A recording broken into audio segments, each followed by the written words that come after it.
National Federation of the Blind. Live the life you want.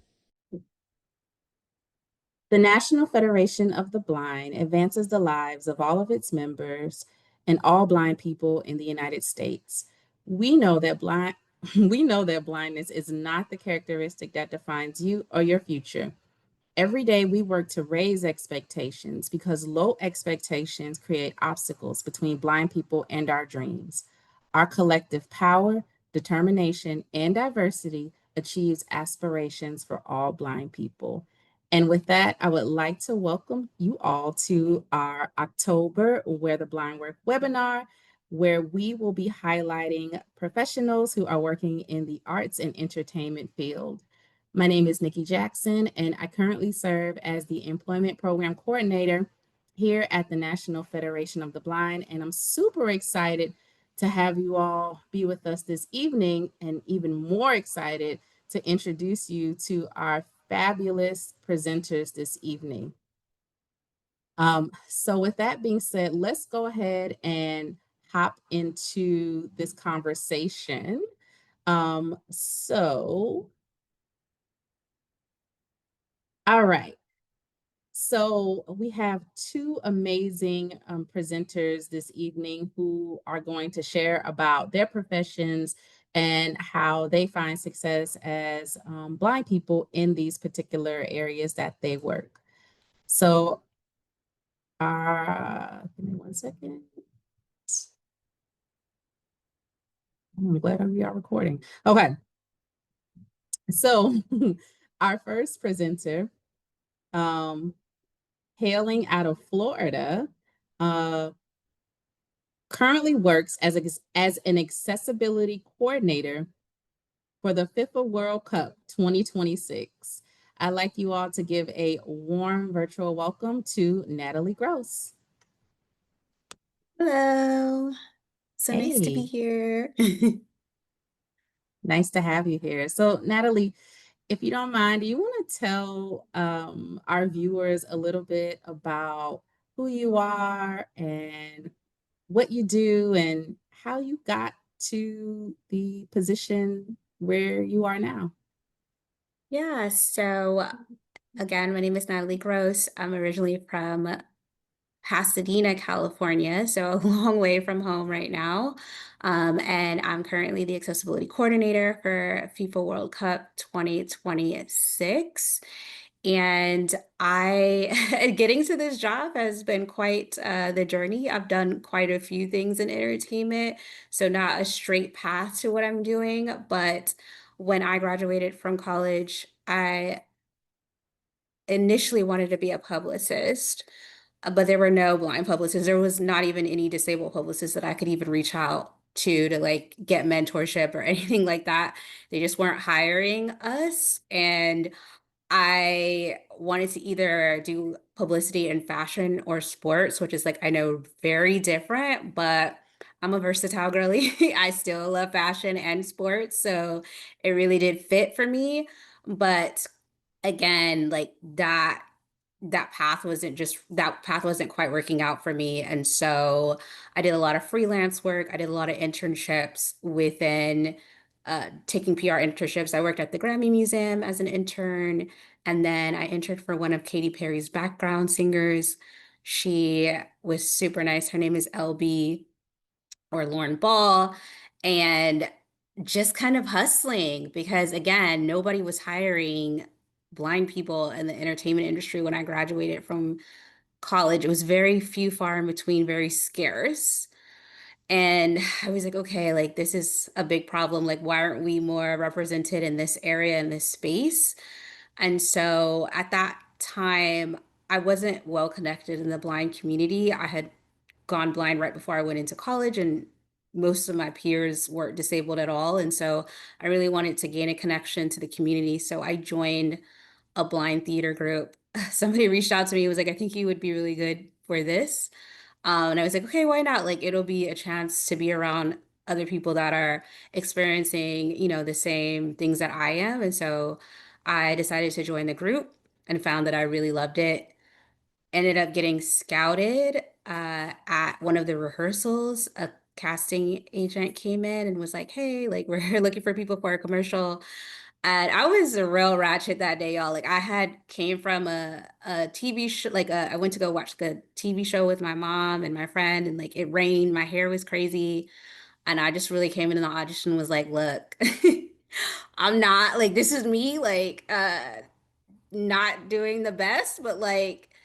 Asked me whatever, and I guess that really went well with them because they invited me to come to a callback. And I did not get that commercial, but they liked me so much that they introduced me to a talent agent. And so that's how my acting journey began. And it was really slow at first. Again, this was like 2017. Nobody was really hiring us at a high demand. Like there were a handful of people with disabilities getting television shows and commercials, but it was still pretty scarce. And there was only one agent at the time in LA doing actors with disabilities. So it was like 400 to like one person, which is really really wild. Um, but in the meantime, I kept doing freelance work, kept doing freelance publicity work as I was kind of getting into acting and doing stuff with the theater group. I ended up joining a dance team as well. A lot of things going on at one time, but like as most people know, like when you're disabled, you do kind of have to hustle. So I joined a dance team and found that I was really good at that and started doing salsa professionally with a team of folks with and without disabilities called Infinite Flow. And um, so from there, I was like, okay, like I'm not finding like anything like substantial, like gotta, like I wanted to be able to like be on my own and like pay the bills. And it was just like a really rough road.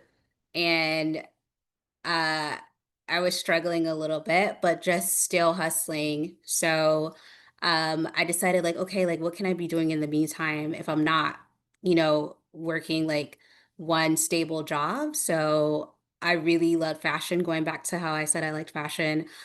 So I decided to start a podcast with my best friend Melissa. And from the podcast, we caught the attention of a few people that were interested in working with me on a fashion line. And so I began my brand, Not Your Inspiration.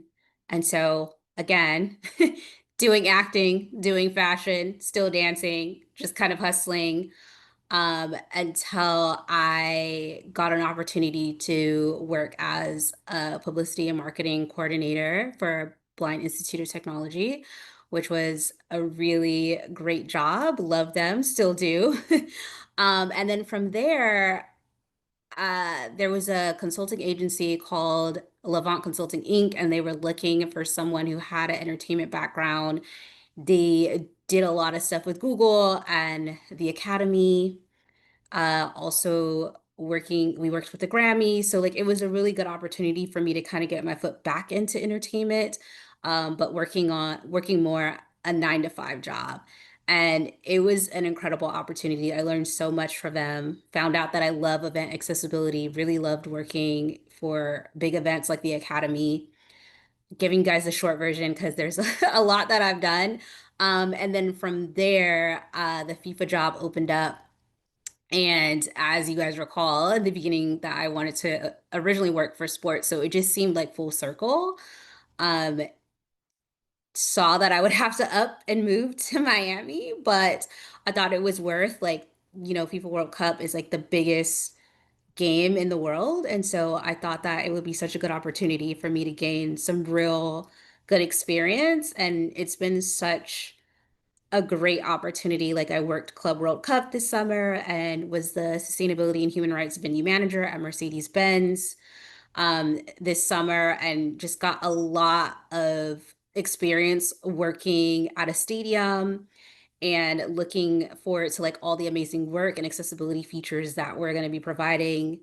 We introduced like ASL commentary to FIFA this year and like our audio description commentary, our sensory rooms and sensory kits, and captioning and all the things that make to all the things that make an experience accessible for our spectators, our disabled spectators. So just really excited about the work we do. And yeah, I'll cut it off here because I feel like I've said a lot. No, that was great. And I'm sitting here like, oh my gosh, there's lots of questions. You've done a lot of really cool things and auditioning for Katy Perry. Oh my God.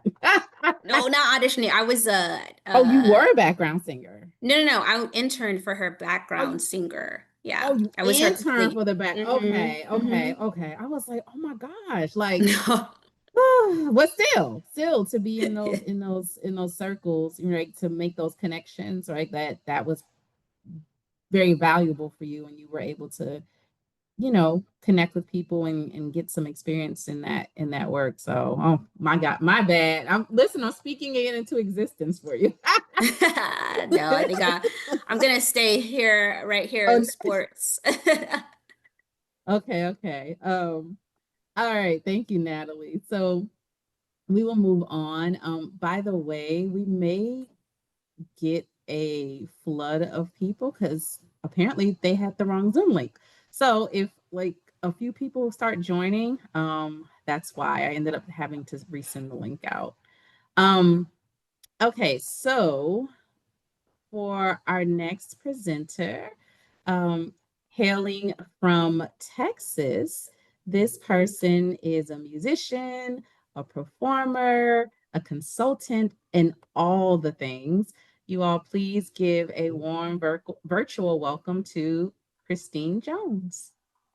Hi, I'm Christina Jones, and I am a specifically an opera singer. I also do consulting, and I'm an educator as well. I teach private voice as well as Braille music. I also do like um, I've taught at some, a couple of different universities, but those are usually like intro to musical theater and opera kind of, kind of classes, like surveys. But so a little bit about me. Right now I'm living in Austin, Texas, and I have kind of bounced around a lot in my life. Um, I grew up in Southern California too, so that was kind of like an oh my God. But I grew up in like the Long Beachy, Orange County-esque area. And I um I grew up going to the Braille Institute there in Orange County, and I took part in the Johnny Mercer Children's Choir there, and I got into music there, which I didn't even realize at the time. And when I was in high school, the choir director basically asked me what I wanted to do, and I couldn't really see myself doing anything outside of music for whatever reason. Like I kind of played with a few things mentally, but it's never never really panned out. And so I went to college initially to be a choir director, but I took part in an opera scene because they didn't have room for me in an ensemble, and I really found that I loved opera, which was weird because I personally view opera kind of like the way I view sports. Like I don't necessarily want to sit and listen to it all the time, but I want to take part in it and play. So that's what I do. I do primarily opera performance or like concert works, which basically is it's basically opera without the staging. So there's orchestra there and stuff like that, but you're just parking and barking. And I I also do some consulting work with things like companies like Netflix.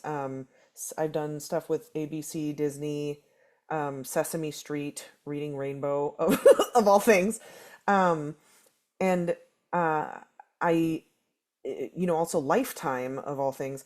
And I've done a little bit of acting. It's not I haven't done acting necessarily out of a burning desire to do it, but I've been in film and stuff like that just because it happened to be a thing that was stuck in my lap. And so I have found throughout my career personally that whenever I do something that's a little bit off the beaten path, it actually tends to give me more work in the area that I want to focus on, which, is music. So so it just happens to work out that way for me. Like I did a game show with ABC called To Tell the Truth, and after that I got like a really, really big national opera gig from that, which was really ridiculous because it had nothing to do with singing, but that, I guess, that thing on TV reminded the guy that I existed. So so he hired me based on that, the stuff that he saw on TV. And so for me, I think one of the themes that I have found is, I think as a blind contractor, you do have to hustle, like she said, but I also have found that, when you kind of are distracted or walk away from different areas where you kind of want to concentrate and just kind of gently just let life happen, or let the arts around you happen, then more stuff tends to come your way in the areas that you do want to go to. So this is, I don't know if this is, everybody's experience, but it certainly is mine. Um, and I guess I should mention that I got my master's in London, and I also have an Alexander technician license, which basically means that I work with people on like body alignment and stuff like that. So I do consulting in that sense, and as well, and teaching in that sense. So that's kind of, that's, I know that's a little bit like kind of weirdly all over the map, and it's very truncated, but that's basically what I do. It's just performing, screaming, teaching, consulting. Awesome. Thank you so much, Christine. And I really love, your words around just kind of letting the arts or life just kind of lead you, and how that could ultimately connect you to your ultimate goal. That's honestly, I think many of us can relate to that. And I think Hmm. that's kind of a cool, kind of a nice way of thinking about things, especially when people may get discouraged if things aren't working out the exact way they would want them to in that moment. So Hmm. thank you for that. Thank you. All right. So last but not least, let's see. Working as a film critic, stand-up comedian, and writer, this individual hails from New York and is absolutely amazing. Super excited for you all to learn about them. So I would like for you all to give a warm virtual welcome to Jourdain Searles. Welcome, Jourdain. Thanks for having me. So, I I guess, where do I start? Okay, I'll just start here. So I'm from Augusta, Georgia. And I went to college down there, and it was kind of like, I don't know, I kind of wanted to move, but my mom didn't really think that I could. She wasn't really sure if like I could like be out on my own, and there was like a lot of like conflict over that. But when I was finishing college, I got a lot of encouragement from professors that they felt like I knew a lot about film, and they wanted me to go to film school, and it had never occurred to me. And so I applied, and I got into NYU, and I studied dramatic writing there, and I moved. And I mean, part of the reason why, because I got into NYU and UCLA, but I chose NYU because, one, they offered me money, but also because I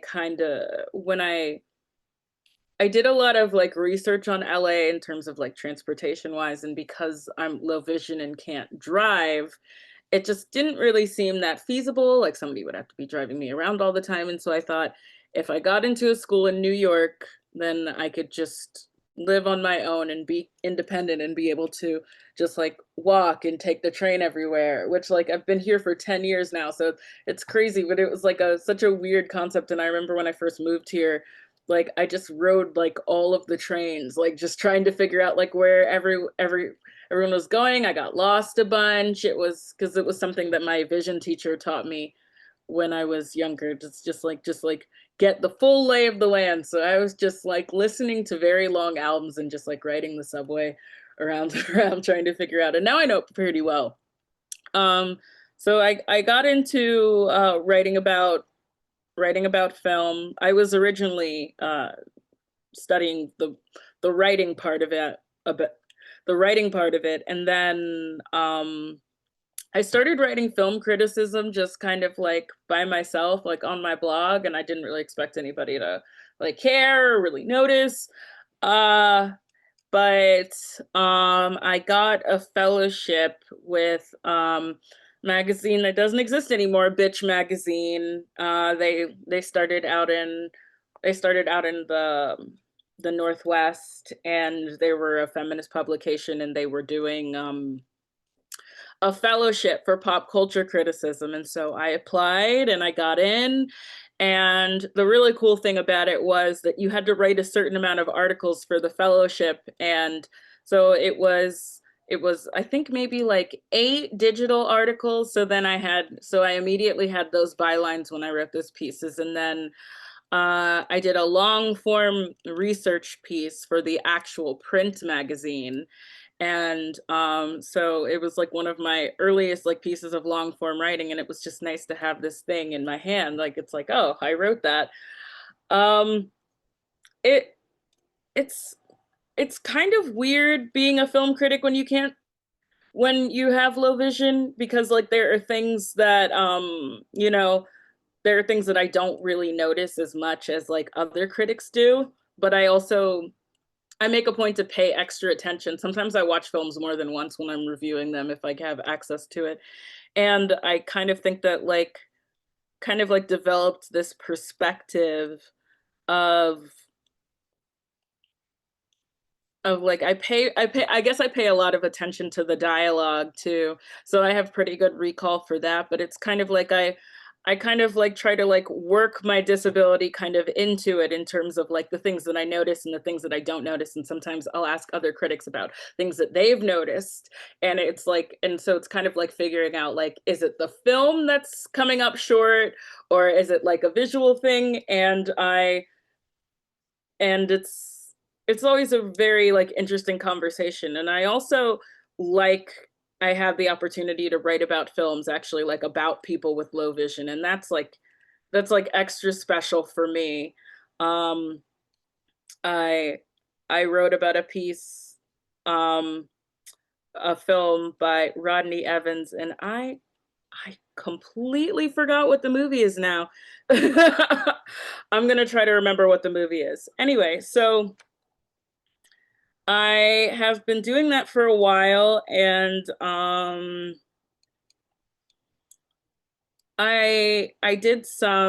done like a lot of like film podcasts and film video work, and it kind of like raised my profile. And also doing stand up, which I started doing stand up just a year after I came to New York, and it was kind of like me trying to like figure out what my identity was and kind of like assert my independence. And also, when you're standing on stage, the thing about stand up is that you can't see anybody because the lights are so bright.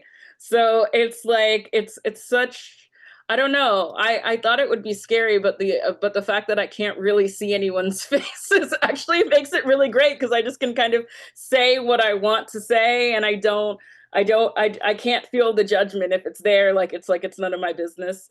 Um, and I once in a while I will do jokes like about like how I see, and it's so interesting how an audience can get like uncomfortable, and it's like I'm giving you the permission to laugh because I'm fine.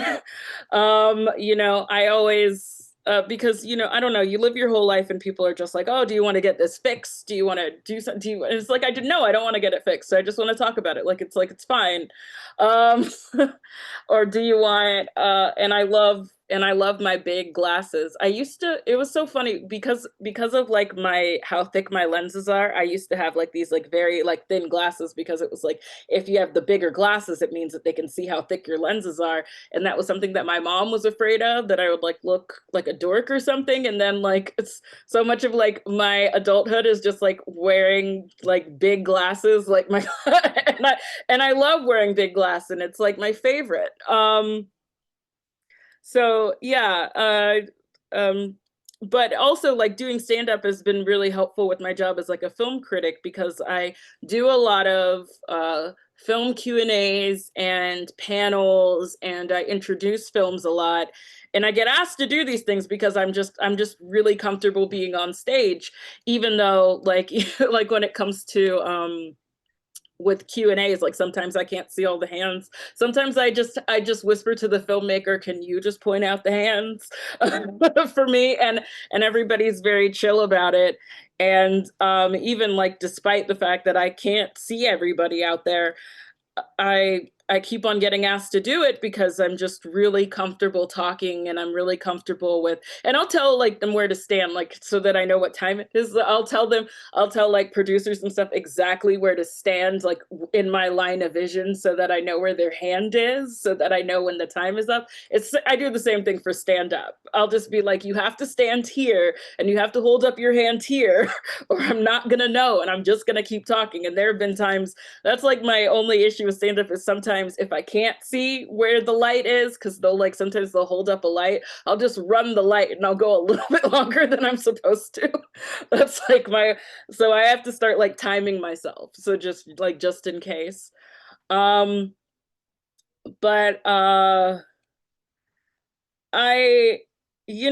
it's weird.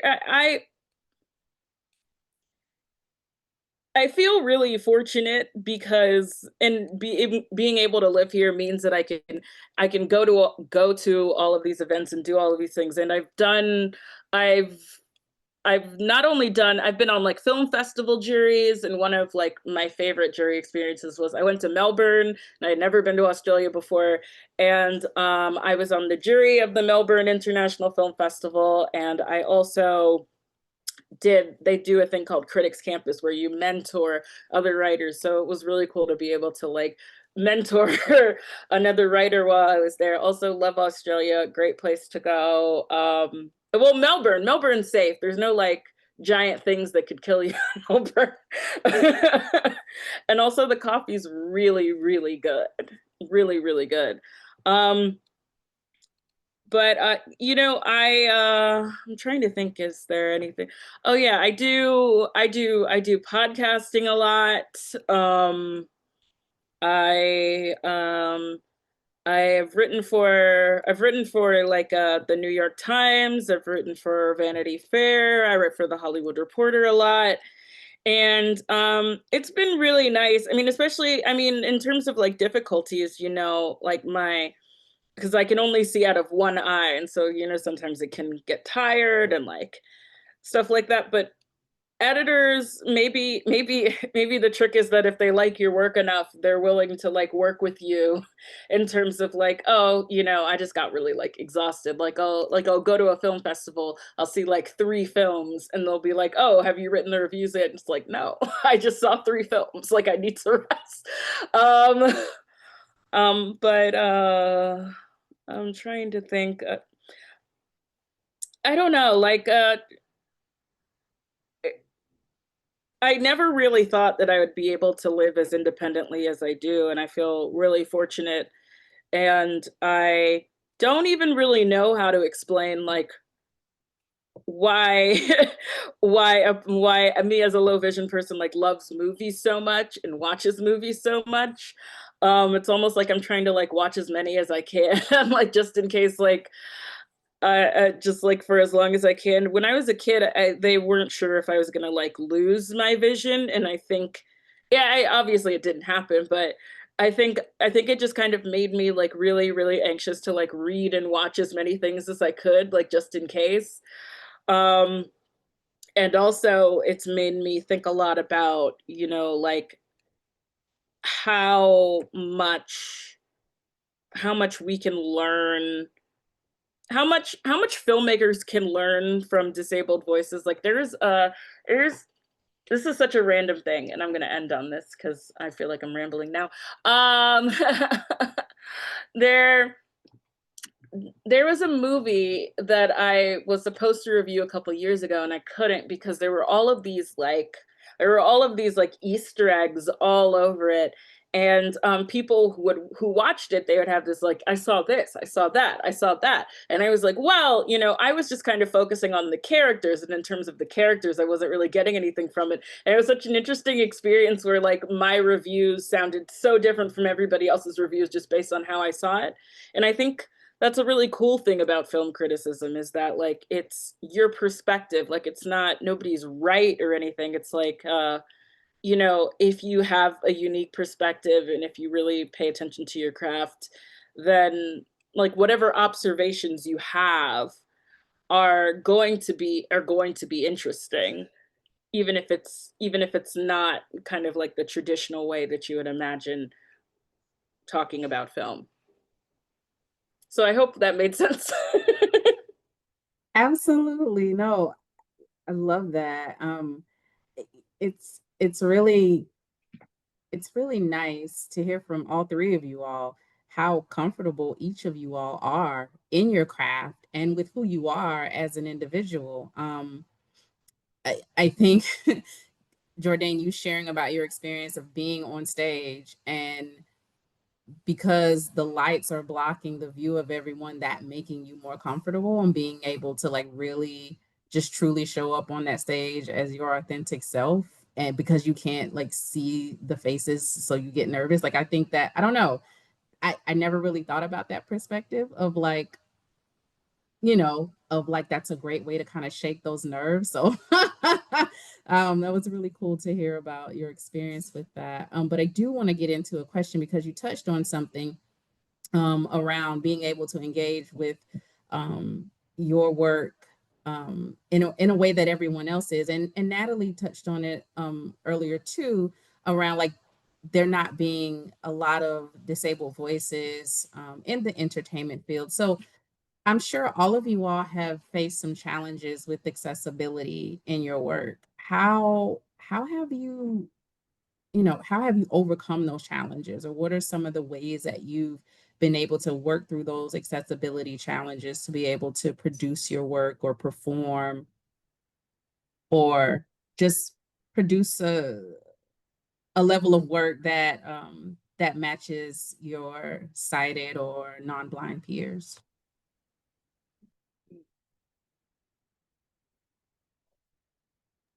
Could Oh, you and I'm repeat the sorry. question? Oh, Could you repeat the I'm question? I'm sorry because that was a lot. So first of all, let me I was say gonna this ask the question. same thing. So my question, and Christine, we'll start with you because I completely forgot that we're gonna go in the order now. So Christine, and this is for all of y'all, but Christine will go first. So what accessibility challenges have you faced in your work and how have you overcome those challenges? Oh gosh. Okay, so some of the biggest accessibility challenges that I have personally faced in my work is so first of all, I'm a contractor. So my work comes from everywhere. Opera companies, orchestras, every so often, like universities, film, etc. And some places are union, some places are not. So one of the areas that I have sometimes a hard time with, depending on what I'm auditioning for or applying for, etc., is comfort and timing around disclosing my blindness in particular.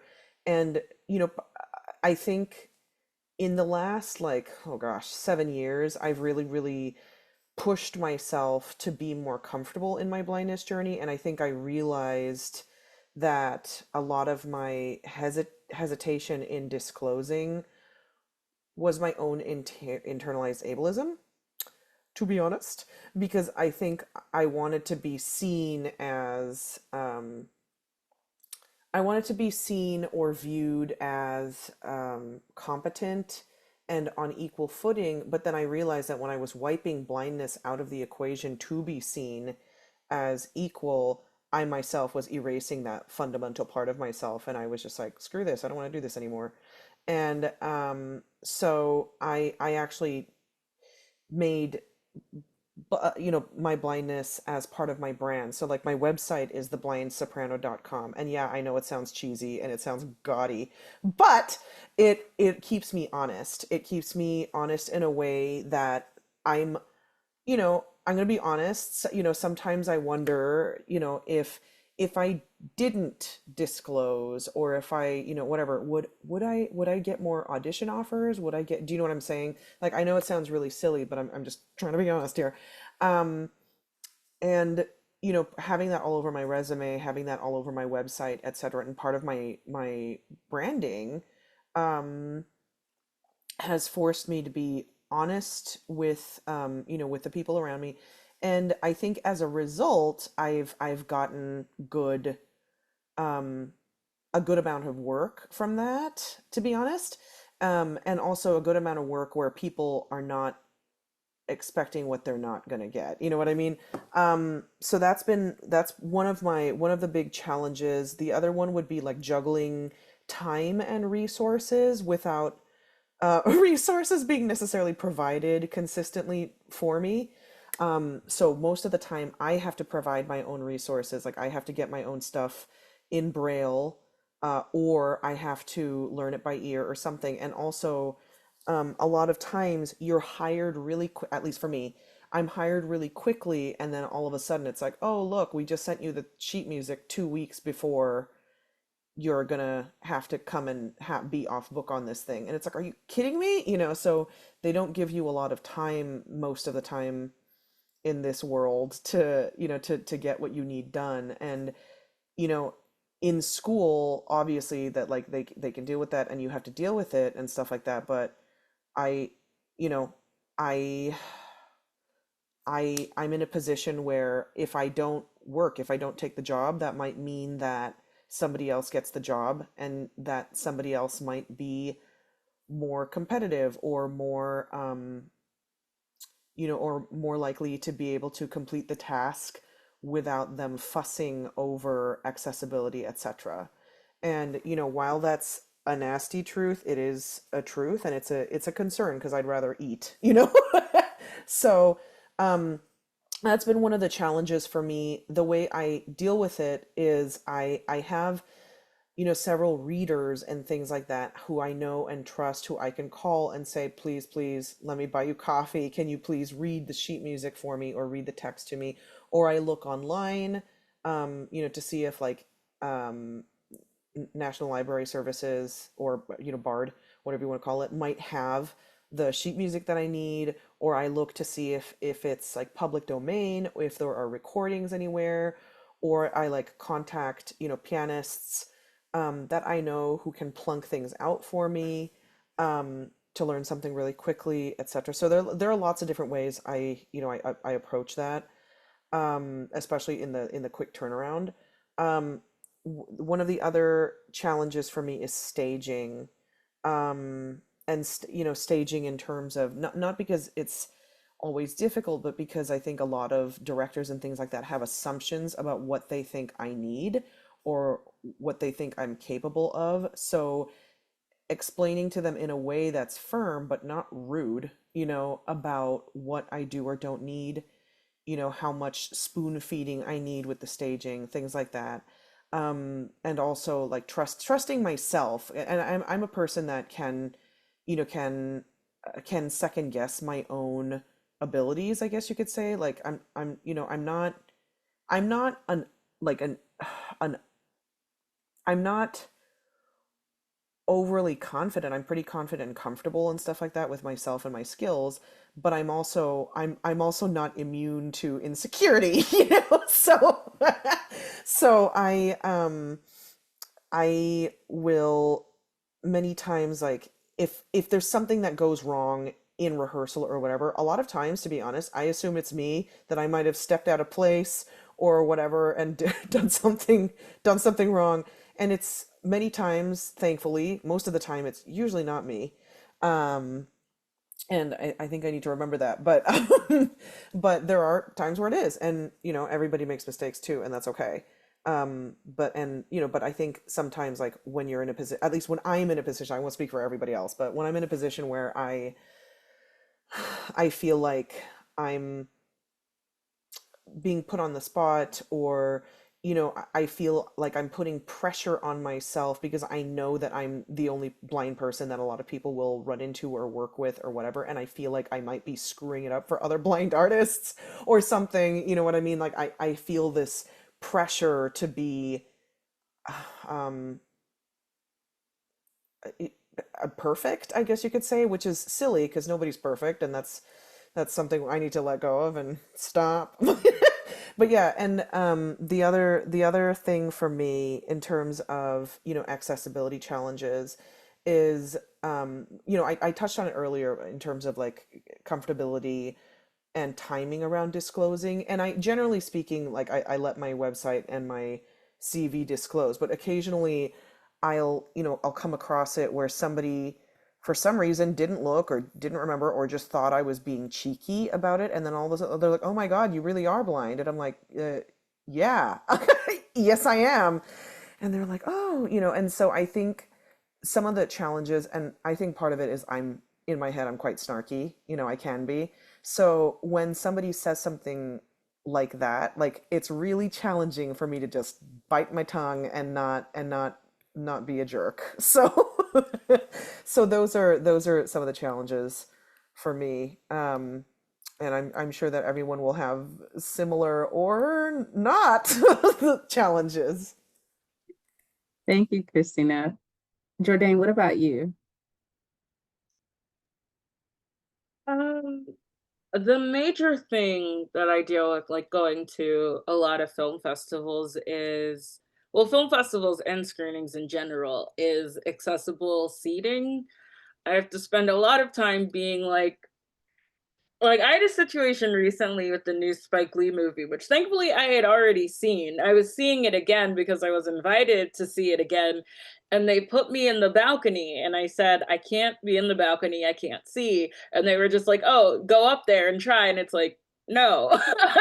There are so many times when they'll just like, people will just send me to the balcony, and it's like, "Yeah, you should try it." It's like, no, I'll get a what I'm usually trying to be very good at, like looking at my ticket, being like, this isn't gonna work, I need another seat, and really kind of advocating for that. And I think also just because like I wear glasses, people just assume that it's like, oh, well, whatever the issue is fixed because she's wearing glasses. So I have to explain, no, like I have to, yeah, that's so much of it. Just trying to get close to the screen. Being able to see the films, because if I'm in a screening and I can't get a seat close to the film, I will just like not go. And sometimes I'll just have to like email like whatever the press contact is and be like, they couldn't get me in a seat where I could see the movies. There was just no point in me being in there if I can't see it. So there's like a lot, so there's that. In terms of like film festivals can be really chaotic, and I usually like need a little bit of, I get challenges like getting around, going from theater to theater and the venues, looking for which line to stand in. I never know what line I'm supposed to stand in for what. I can never figure out where the line begins, where it ends. Like I talk to volunteers a lot for that. Um and just like I can't like get a, like, for example, like because I have very like low depth perception. I always have to hold the railing on stairs. It's like people just be running and they'll be rushing me. It's like, just like, no, I'm gonna hold on the rail on the stairs. And if I don't have the rail, I will just stand there and wait for the rail. I'll just be like, well, whenever y'all want to move, I can I can make it there. um so yeah, it's just like a lot of like figuring out, just like logistics, trying to, because sometimes it can be kind of frustrating because like other critics like don't have to kind of like jump through the hoops. Like they're just like, oh, you got a ticket to the movie. Like if it's like an in-demand movie, they can take like any ticket and I can't. So like this year, for the Toronto Film Festival, I learned that I have to call them at the box office and I have to get and I have to like order all of my tickets like by phone, and I can't do it online. And if I try to do it online and then I'm just like, can we switch these? No, you should have called us. So I just have to stay on the phone and just like awkwardly like name every film that I want to see. So yeah, that's kind of that's yeah, it's mostly just stuff like that. Gotcha. And I have a really quick follow-up question for you, Jourdain, around um the move, like viewing the film itself. So I know like now we can go into a movie theater and go to guest services and request like the device so that we can use it for the audio description. But that's of course after the movie has like been released to major theaters and it's like Yeah. nationwide. Is that not an option when the films are kind of like in an early stage being previewed at these festivals? Is that not something that is available for folks to utilize if they needed it? I didn't know if that was a Um, thing. I yes, it is. There are yeah, that's all stuff that you have to ask for, but I'm pretty sure in terms of like there are some screenings that I know that have captions, but not all of them. And audio description, yeah, I've been to Sundance and TIFF, and they both have the options for the audio description. I don't know about every festival, but every festival definitely needs it. Okay, that's good because I always feel like accessibility is always that afterthought. So I always wondered in those early stages of the film being previewed, was that something that was incorporated, or was it like after a film has maybe been greenlit to say, okay, let's release to theaters. Now we're going to add that component. So that's good to know Yeah. that they're actually adding that on in the, I guess, the front end, I guess you could say. Yeah, yeah. It's up to the festivals to provide that, and also, anything for captioning for the filmmakers. And most of the time they've been good about that, but they could definitely be better. As all organizations and companies can be. But I Mm. digress. Thank you, Jourdain. Mm. All right, Miss Natalie, what about you? Do you need me to repeat the question or? No, I think I'm good. Can you hear me? All right. Yes, loud and clear. Oh, I think like when it comes to accessibility, I think one thing was like when I was really going out and auditioning, was like how they would give us scripts. They were always like inaccessible PDFs. They would be watermarked, and then like the writer would take like a pen and like cross out things. So it was like a photo of that. And it's like, how are we supposed to like know that you crossed this out? Or sometimes they would underline things or put like italicized things if they wanted you to like uh say it loud or cut it off short, like just these certain indications that they would have on a script. And those are just not things that, you can always see, right? Especially for me, I use a screen reader. And so I think when I first got into the industry, I just tried my best and I wouldn't really speak up because I was like, oh, like, you should just be happy to be here. Like, there's not a lot of you. And then once I really got my footing, I was like, okay, no, like, I definitely need to be speaking out. And so, like, that's the advice that I would give to anyone. Like, they have already spent so much money on casting to get you here. Like they are going to accommodate you. And you don't have to feel like, well, I should just just be happy to be here, like to be that person. Because I think that people don't know what they don't know. And so I just started letting my agent know, like, hey, like, can this be a Word document? Like, that would be much easier. And so like now, like I don't like before like stopped acting, like I wouldn't have to ask anymore. Like my agent would just automatically make sure that it was in a Word document, and that was so helpful. But also being vocal about how we want to show up on the screen, right? Because producers will have these very stereotypical ideas of like how you should show up, and all blind people don't look the same, right? Like we all have different things. Not all of us wear glasses. Not all of us have dogs, and so just trying to get them to understand, like, hey, like it's not one size fits all when it comes to blindness and really with any disability. And we don't have to make it so obvious. I remember I was shooting a Spectrum commercial and they were like, put her cane in the shot next to the couch. And I'm like, why? Like, I would not have my cane next to the couch. And I like would leave it at the door, like when I come into the house. Like it doesn't need to be on the shot, in the shot. Like that's just overly doing it.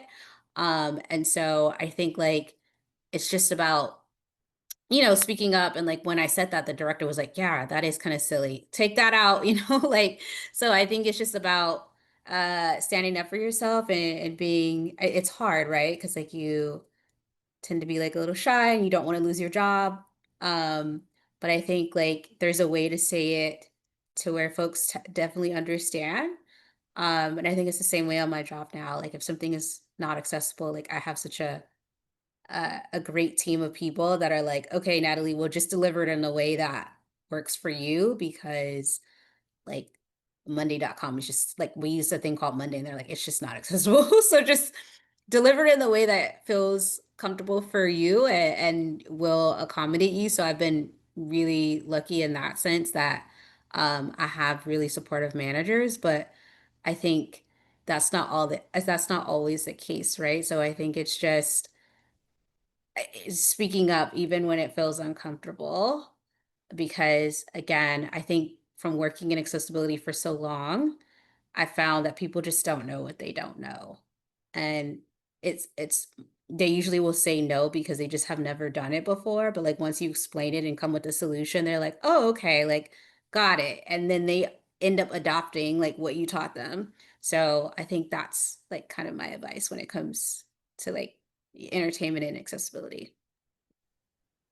Thank you for that, Natalie. And I love how you spoke about you being your own advocate around getting the things that you need, or even when something doesn't represent who you are and how you show up. And you're right, it's really easy to kind of fall into that thinking of, well, I'm lucky to be here. Let me just be quiet. But then that's not how we change things in the fields that we're wanting to, you know, make a difference. So thank you for sharing how advocacy and being your own self advocate is really important. It sounds like all have had to be really resourceful in your work because things aren't always accessible. And you've had to be kind of innovators to try and find success, not try because you all are finding success in your own ways. So my next question, um, let's see. So my next question speaks more to the arts and entertainment field as a whole. How do you think the arts and entertainment field can better represent and include blind professionals? So how can they be more inclusive from your perspective? And we'll start with Jourdain.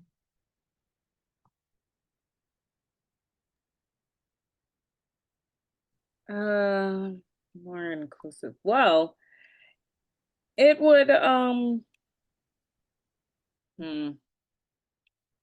I mean, it would just help if like accommodations became, if accommodations were kind of were considered more important than they already are. Like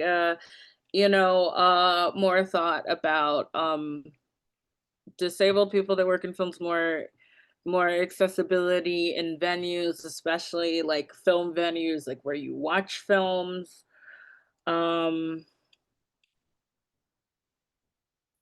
A little bit more, I don't know, it's such a like in my industry it's so strange because everything's so like individual, but I would say like maybe like more engagement with like disabled arts collectives and such, and kind of like just being more aware that we're here and paying, because I often, well, I'm the only visually impaired critic that I see around, or that the only person that I see kind of like struggling, or I wish there were kind of like mixers or something so that we could all talk also. um because it's like they have to most industries just kind of have to be forced to care. You kind of have to like create like a unified front. Also, I remembered and this is like kind of important to say. The film that I was trying to mention earlier that I couldn't remember was called Vision Portraits. And it was a documentary about like different like low vision artists, and it was made by a filmmaker who was like losing his sight. And it's really, really good. And I wrote about it, and I need to find out where it is. But um more films like that, obviously, because when I reviewed it, I felt really lucky because I didn't even know that it existed, and it wasn't until the filmmaker reached out to me. And I wish there was like a little bit more like connection between us all. I hope that answers the question. Absolutely. No. Thank you for that, Jourdain. And may have a resource for you actually that you may find useful. So um Natalie, what about you? Yeah, I think the entertainment as a whole needs to allow disabled people to be part of the conversations and not just be a part, but leading the conversations on inclusion and accessibility in the entertainment industry. Because I think a lot of times what happens is that folks without the lived experience are trying to speak on our behalf, and then it just ends up missing the mark, right? It's like, mm, maybe not. Like, I wouldn't say that was that inclusive or accessible. And then when they don't get it right and they get backlash, then they're like, well, we're not going to do it at all, right? They get nervous about including it because they didn't do it right the first time. And I think the reason why they didn't get it right the first time is because they didn't consult us. And I think one thing that we like to say is nothing about us without us. And so I think really making sure that not only are we being brought to the table, but we're leading the conversations about us, right? About what real disability representation and inclusion could look like. And not like the sob stories or the tropish things that they like to put out, but like all of us here have such incredible lives where like some blind people are moms, sisters, brothers, wives, husbands, spouses, teachers, whatever the case may be. And uh, that's not always portrayed in the media. So I think that would be really helpful to get the industry in a more inclusive space, in my opinion. I was on mute, but I was over here in the amen corner saying, yes, nothing about us without us. So thank you for that, Natalie. Christina, what about you? Hi. So I think that the main thing that I would say is that both on and off stage and screen needs people with disabilities represented. Like not, and it shouldn't just be the artist, the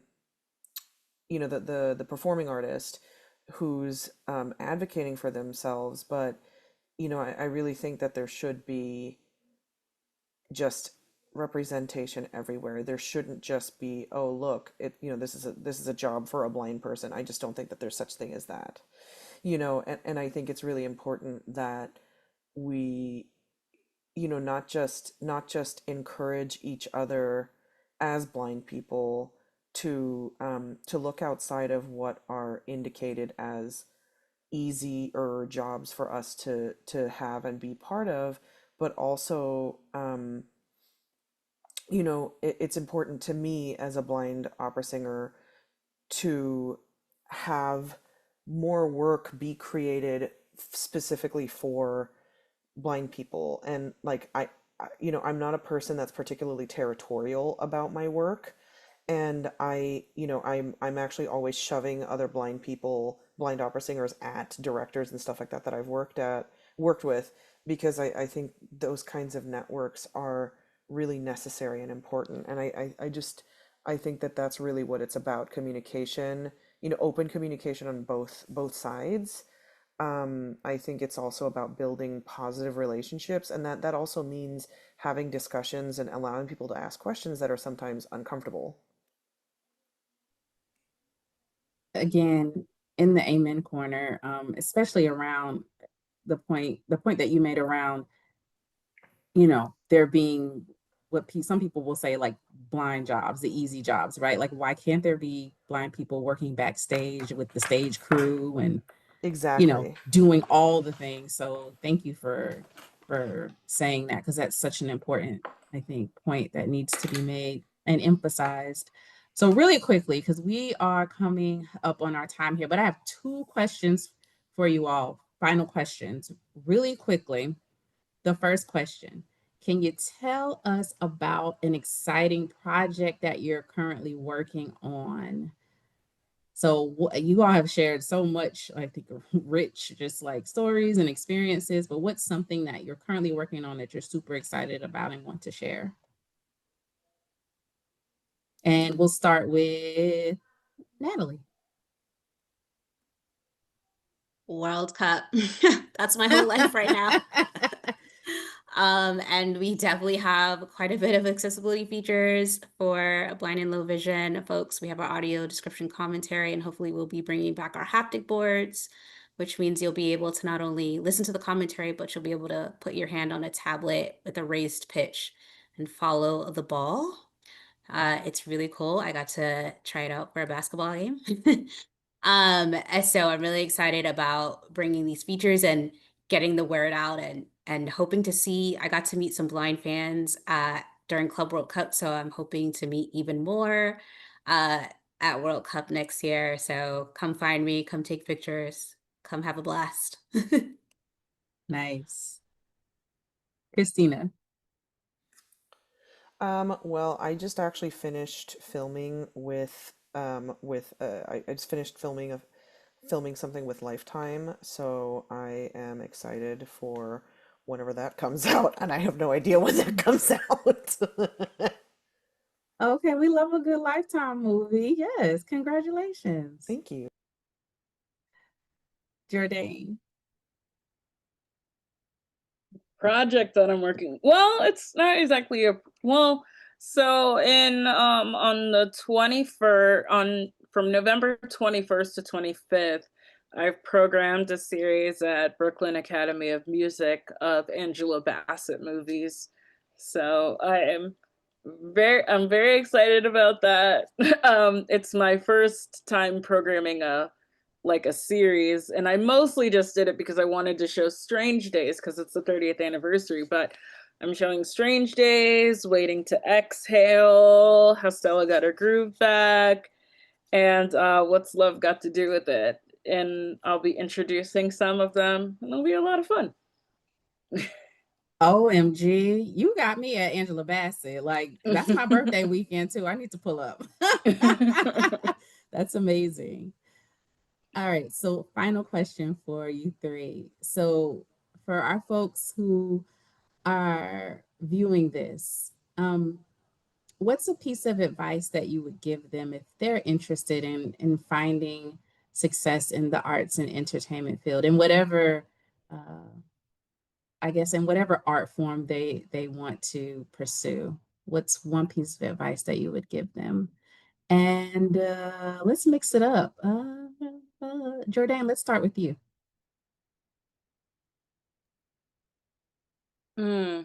I would say do as much research as you possibly can about everything, because there's so many things that I just like didn't know that I could do. Um, and I mean, one thing that I wish that I had done was have more conversations with like my mother. So have conversations with like your parental figures about like, because I feel like if you have a disabled child, there's a sense, oh, I gotta protect them, they can't just be going out there. And like I didn't get kind of like the encouragement to go out there. And I wish that I had like had conversations about like I want to go out there. I'm not afraid of out there. Like I'm ready to go. So just know that you can do basically anything. Like you just like sometimes it takes a little bit more work. Sometimes it like I don't mind watching a film like 3 times because I really love what I do and I want to do it right. So there's nothing wrong just because you didn't catch everything the first time and you can't write the review or something like that.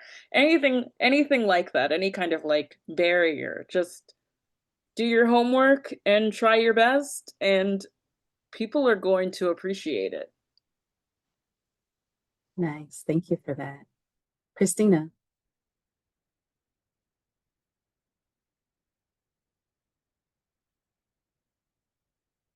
Oh, can y'all hear me?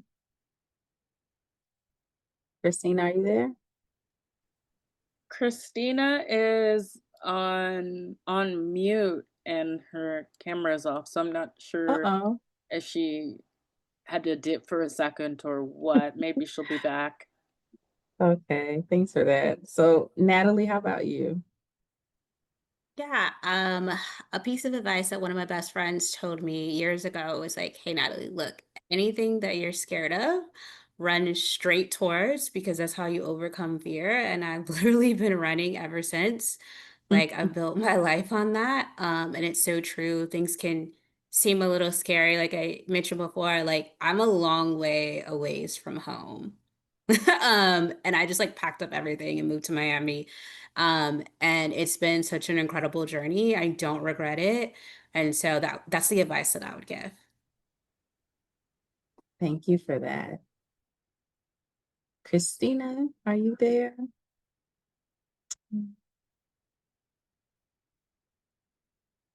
Oh no. Okay, we may have lost Christina.